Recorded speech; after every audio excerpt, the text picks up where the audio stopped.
Ô mà mình nhung hay ơi. Mình nhung ơi. Ô. Ôi, mình nhổ đó, tụi nó mình nhổ đó. Tụi mổ ơi.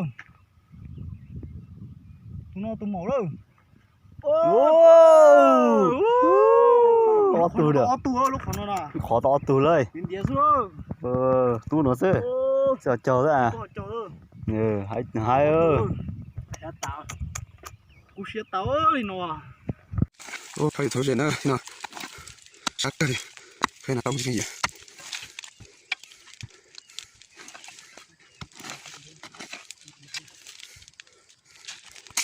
Ô, thì rèn tao nó rèn.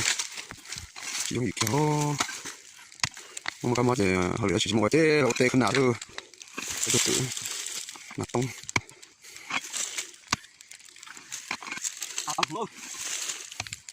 Phải nên tôi chỉ làm nó chỉ giống như kia này.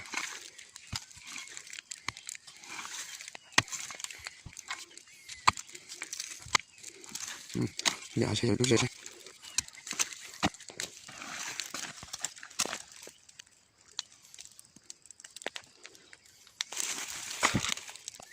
Ô, thằng ơi. Thằng đó rồi. Tôi diễn đàn thôi. Nó được bóng ha. Không sao được bóng.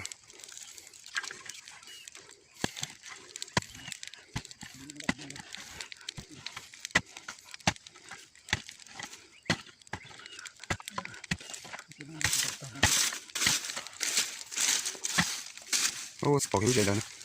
Nào nó không nhau gì chưa đâu lắm. Không. Nó chỉ dùng kia. Có lột ta. Có số có chết không tiền. Có tôi nó còn nên còn. Ô, hiểu không? Cái gì nữa vậy nào? Ô lột ơi. Rồi lúc coi đúng chưa? Nó còn ngon.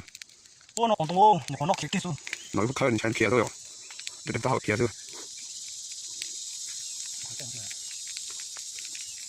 Có tiền không? Có tiền.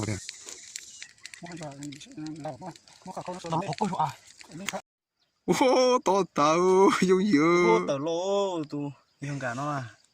Trời đê. Ô. Nè, sao?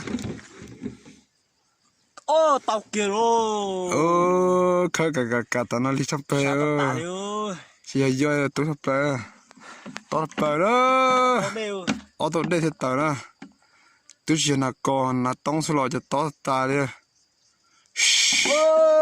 Tao ơi, một chế đó. Lúc khó nữa, hình một nó thế nữa. Rồi cái tí khơi gì hay, như gì nữa.